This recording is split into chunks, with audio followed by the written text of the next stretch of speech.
Kamusta, Chakadol? Sarap tulog mo? Hindi na kailangan ng sagot.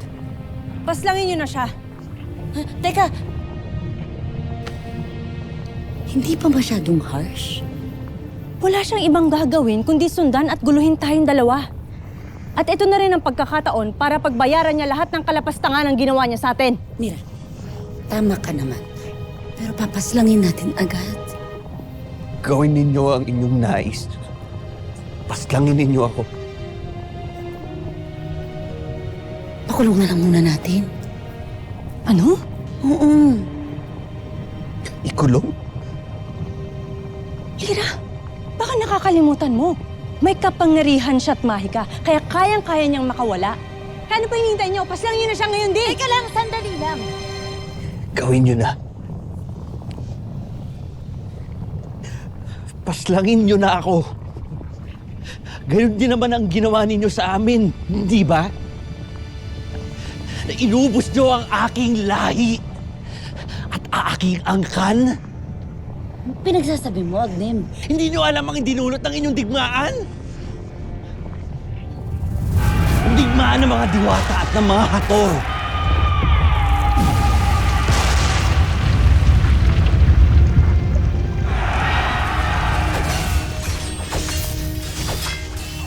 Nanandamay ng mga hindi naman kasama dito.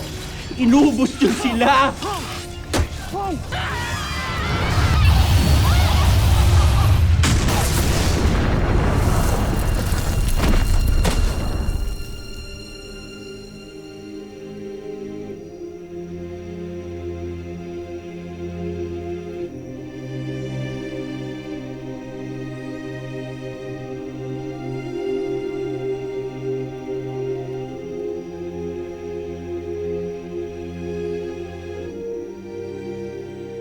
At ako na lamang ang natitira, ang nag-iisa na nagsisilbing mapait na alaala ng inyong digmaan!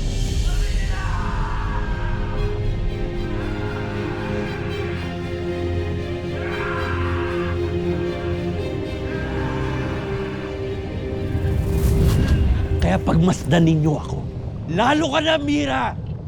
Ang aking wangis ay hubog ng apoy ng isang karimari-marim na anyo ng inyong digmaan! At yun ay gusto ninyo akong paslangin!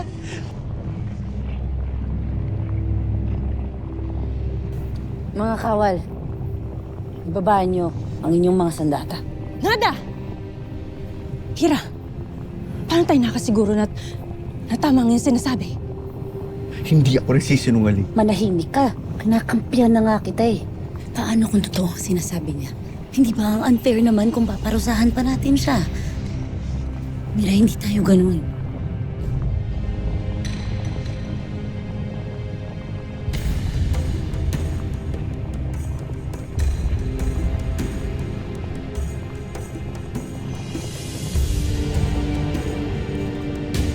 Umalis ka na, Agnem. Bago pa tayo magtikbahan, dalawa. Mira!